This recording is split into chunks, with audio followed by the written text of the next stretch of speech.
Eyes for Allah, nothing but Allah. Ba is the beginning of Bismillah. Ta is for taqwa, bewaring of Allah. And Tha is for thawab, a reward. Ja is for Jannah, the garden of paradise. Ha is for Hajj, the blessed pilgrimage.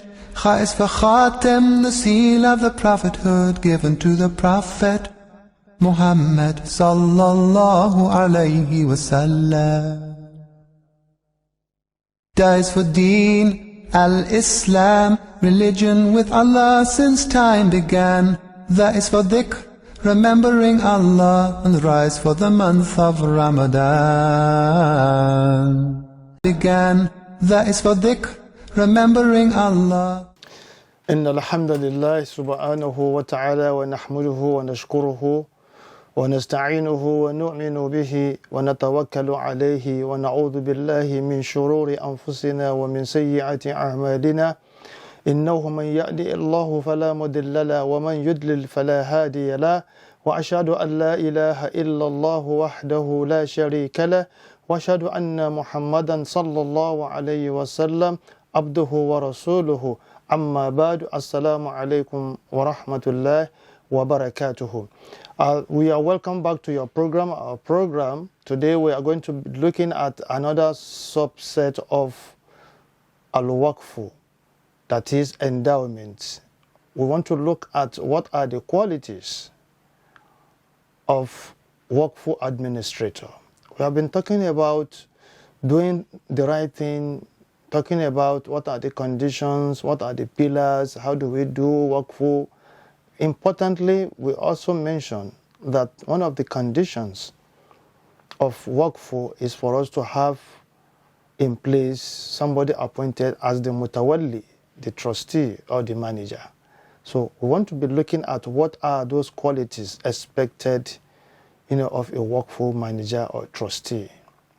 There are so many of them, but whichever one we're able to, discuss today, due to a time factor, we will rest the case there. Importantly, number one of the quality is that an yakuna musliman. The administrator must be a Muslim. Because if he doesn't understand the fiqh of awqaf, there's no way he can actually administer the waqf efficiently and effectively. He must be a Muslim. Not just Muslim by name, he must be a practicing Muslim. The minimum requirement expected from that person is that he must be a Muslim that understands the 5 pillars of Islam, the articles of faith. He must also believe that Islam will be incomplete if we do not apply the sayings, hadith of the Prophet and the Sunnah, the practices of the Prophet, as well as the actions of some of his companions, that the Prophet did not make any categorical statement to stop them. In silence was a sign of approval over the actions. So, and again, he must also understand, the minimum sources of Sharia, which is what are the primary sources of Sharia, what are the secondary sources of Sharia. For him or for her to be able to manage these important trusts that is going to be placed on his or her shoulder for effective results. That's number one, Muslim. Number two is that the person must also have sound mind. Sound mind. What do we mean by sound mind? We are talking of somebody whose heart is pure. He has a very good, pure heart. That is, we are talking of somebody that has moral compass, somebody that has strong character. He may be a good practicing Muslim doing this or that, but at the same time, he must be somebody that has actually, reformed himself or herself such that his character, in statements, in actions, they are in tandem with his belief system. That is very, very important. Because we have seen many cases of where waqf established failed, not because the required capital to start the waqf was not there, but because the people managing the workforce are people that have character deficiency. Character deficiency. And this is one of the challenges that the Muslim Ummah is contending with today, especially vis-a-vis people who are given the trust to manage, amana. Workforce is a trust, it is amana. And we must ensure that the people we put them are people that have strong character, people that have moral compass, people that we can beat our chest and say, yes, this person, I can vouch for this person. I can vouch for his character because he has been tested severally and he has not disappointed us in the least. Number 3, that it's also very important, quality is competency and expertise. It's very key. Yes, somebody may have character. If he doesn't have the competency, we will not get it right. If the person has the competency and the expertise and he doesn't have the moral compass, we won't get it right.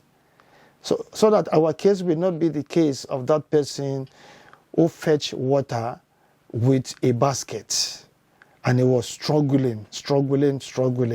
No amount of effort put in will give us the expected result when you use a basket to fetch water.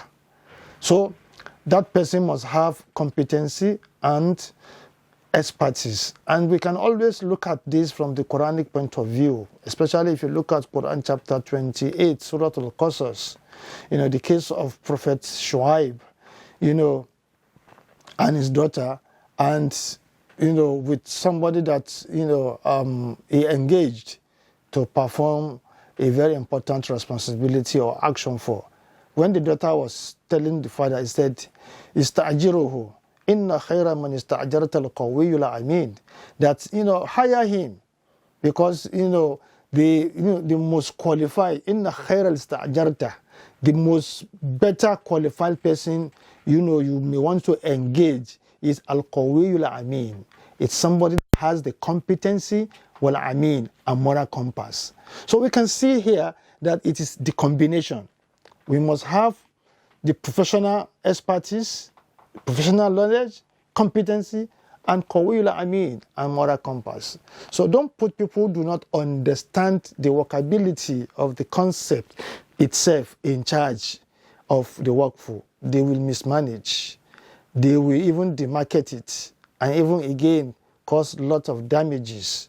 So we must be very circumspect when it comes to getting people to manage our workforce for us. So it must be a good Muslim. It must also be somebody that has moral compass. Then he must also have the competency and the expertise. Number 4 is trustworthiness. He must be trustworthy. Somebody that is honest. Somebody that is truthful. Some of the things affecting the Ummah today is that put people in charge, and somebody who has never come across naked fund. He or she can pontificate and tell you good lectures, give you good lecture. But have you ever tested such people, such that they have direct access? They are in charge of disbursement of money and they can be trusted with it. They have not, actually betrayed that trust.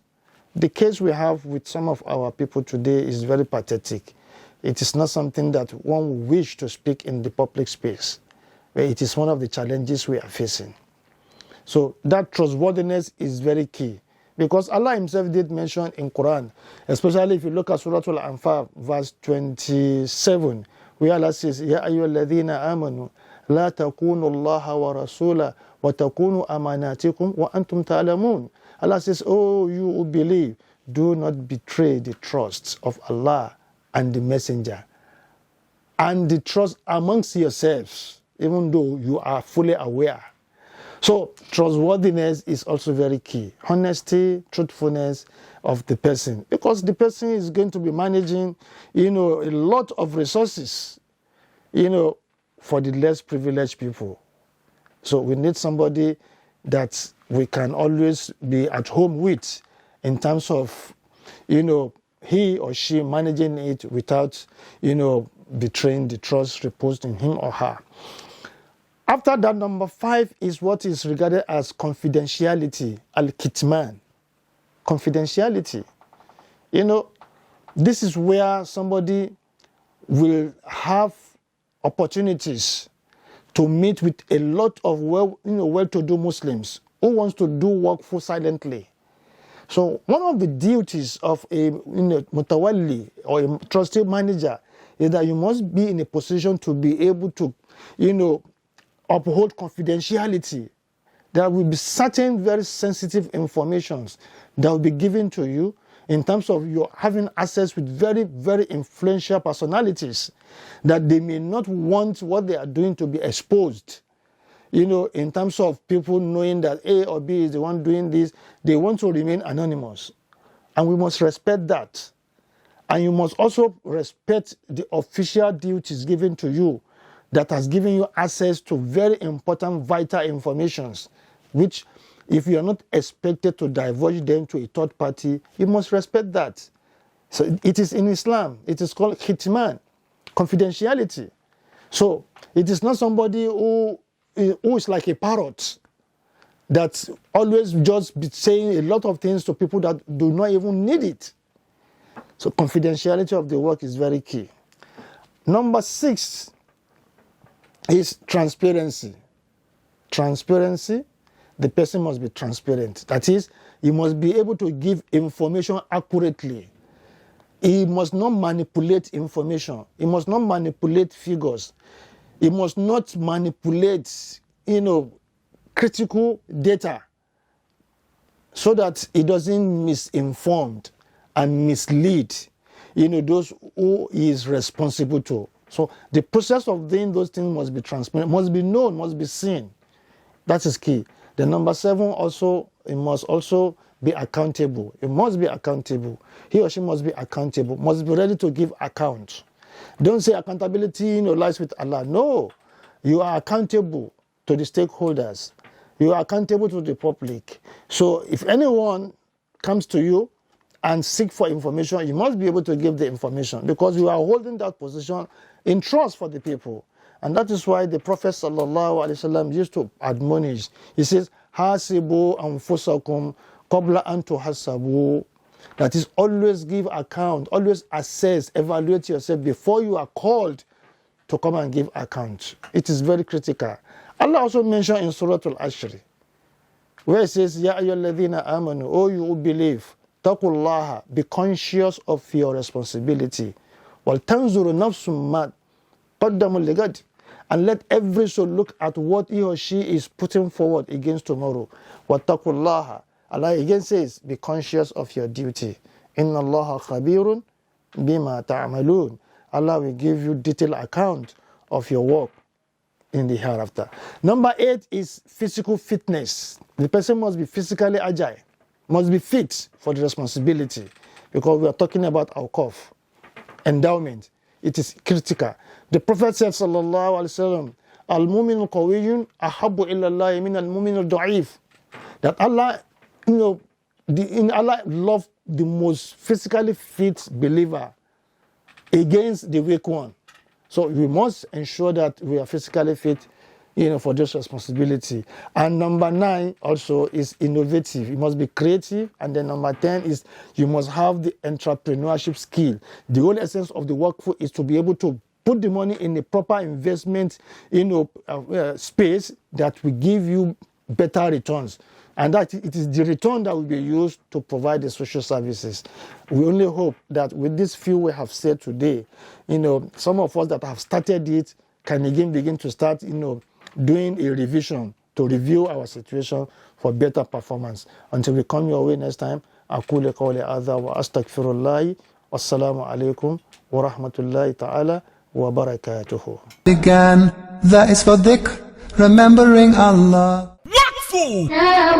Embracing Wakfu! Wakfu program for oneself or on behalf of the parent is Sadaqah to Jariyah that we afford the dua Jannah bi iznillah. Key into Wakfu program by bequeathing part of your estate, landed properties and other assets for the sake of Allah. Proceeds or rental fee from this asset shall be judiciously utilized by the tested and trusted Z&S Wakfu Foundation to bring succor to the needy and provision of social amenities and economic empowerment. You can also make a donation of a minimum of 10,000 naira that Z&S Wakfu Foundation will collate to procure assets that are economically viable. No doubt, Wakfu is highly rewarding. Contact Z&S Wakfu Foundation, Suite 12, Tafawa Balewa Square, Lagos. Call 080-3538-2911. With Wakfu, your asset will earn you Jannah. Be easy in life.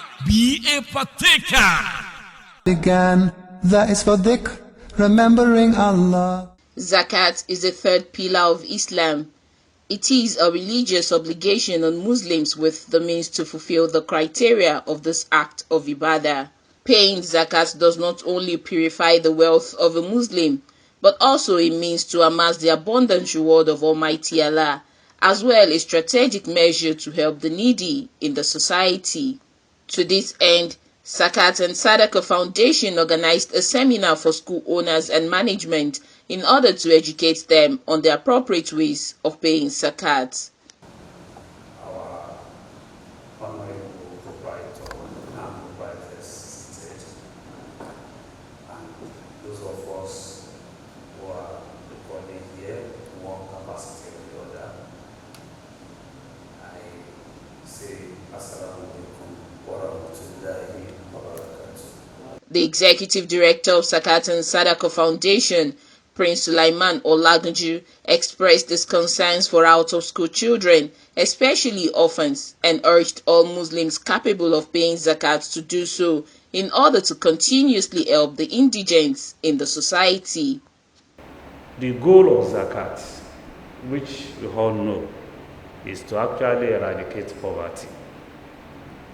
The goal of zakat is to ensure that everybody is taken care of. And we will have seen in several situations in our various schools that at one time or the other, some children have to drop out, probably maybe because the breadwinner is dead or the job is no more there. So all these are issues that should be of concern to us. And we from the foundation know that in this regard, zakat is one of the solutions that can actually prevent dropout of schools. We've been talking about so many children roaming about the streets while they're supposed to be in school. Some of them are hawking when they're supposed to be in school. And some are not even doing anything, just playing when they're supposed to be in school. All these are concerns that at our foundation, we feel strongly the institution of zakat is capable of addressing them. If this institution is put in proper shape, as it's supposed to be, we should be able to take care of widows among us. It's not what we pray for, but at times things like this happen. The family will lose the husband and the whole exercise is left for the wife to continue. And it might lead to drop out of school when the wife alone cannot shoulder the responsibility of the children. So all these are part of the concern that by come together, partner together, work together, we will be able to tackle or provide solution at the time of need when things like this come up. So as I want in Nigeria, Association of Zakat and WAF organizations. So these are efforts to revive that institution because it's almost forgotten or almost extinct. among our mates. The first time I went to meet a very conscious Muslim to Sami, quote and unquote, and I talked to him about zakat. I said, yes, I know about zakat. If it is that thing you do at the end of Ramadan, he said you are correct, but zakat goes beyond that one. That is zakat fitri. The Monitoring and Strategic Officer of Zakat and Sadaqah Foundation, Ms. Baldin Ismail, explicates on how to pay zakat in different categories. The non-obligatory ones, the charity, the sadaqah that will be that knows no bounds. So now the charitable ones are divided into two: the normal sadaqah you do and the waqf, which have their different governing rules. The simple rules that separate normal sadaqah from waqf is that you can spend the whole of sadaqah you collect on anything that is good.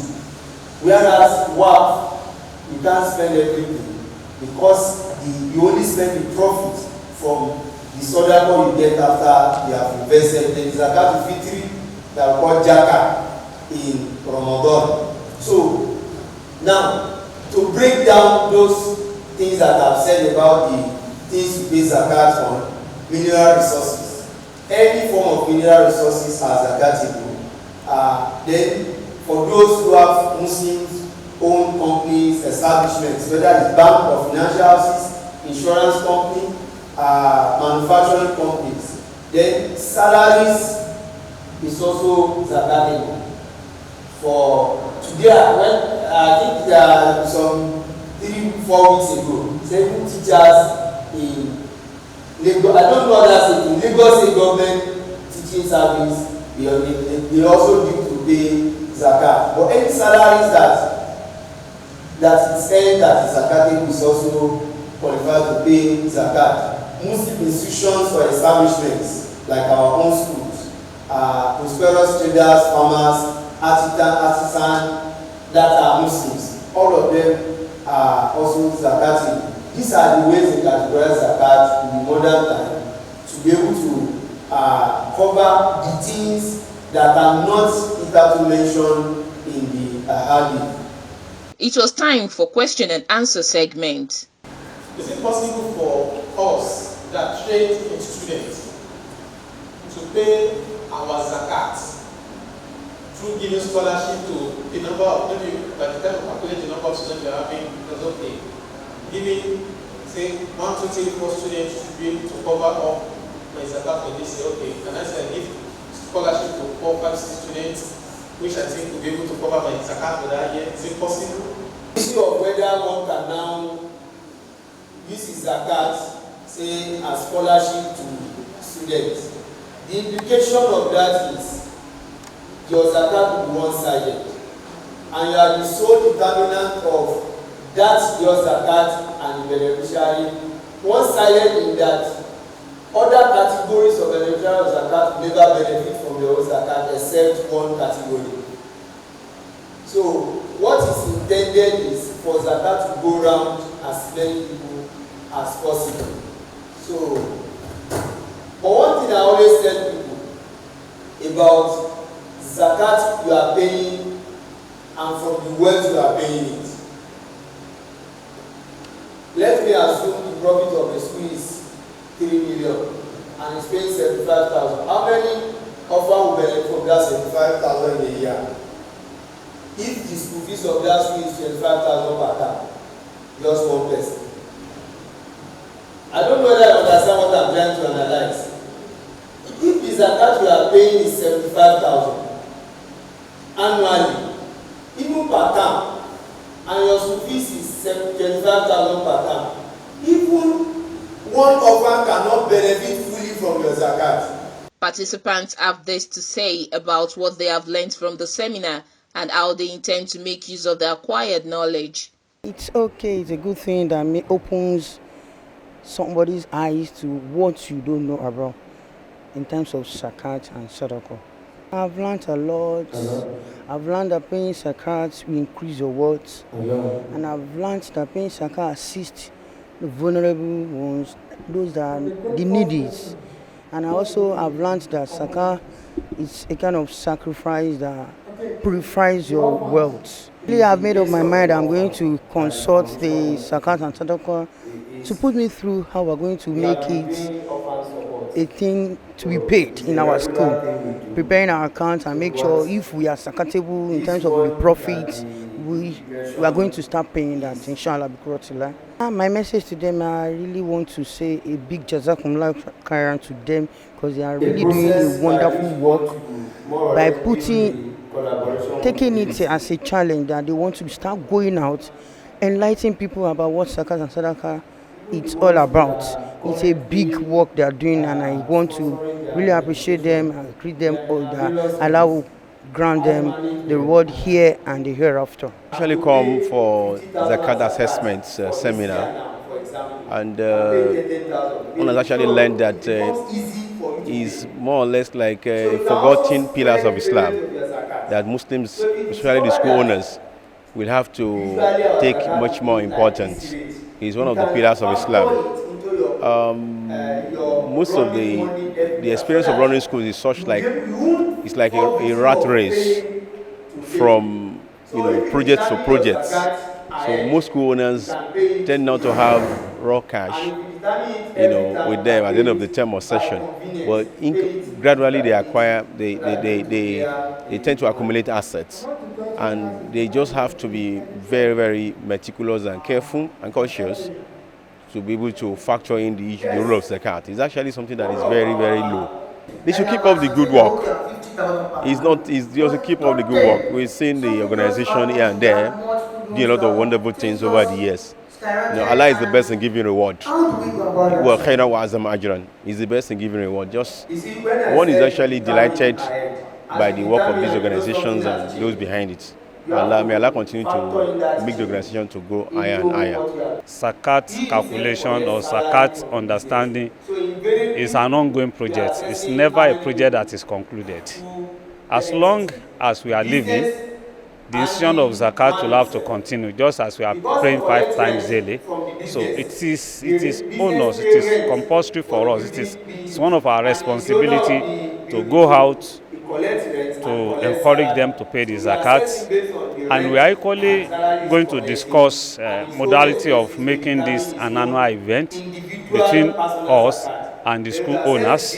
That process is on, so that on an annual basis we'll come together like this to refresh our memories, to refresh our brain, refresh our books on how do we calculate our zakat, since most of us are supposed to pay zakat at least once in a year, and most Muslims actually pay their zakat in Ramadan. So the workshop will be coming up on regular basis towards that time that most of them are paying their zakat. So it's one of the steps that we're actually putting in place to ensure that they don't forget what they have learned.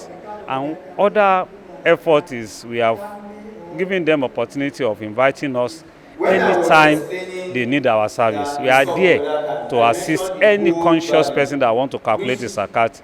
Will be readily available. We have enough manpower to help us to do this calculation. So we're only going to use that as a means of getting closer to them. Equally, we are talking about how do we ensure the orphans, the widows in our society are taken care of. So these schools are also not exempted from this.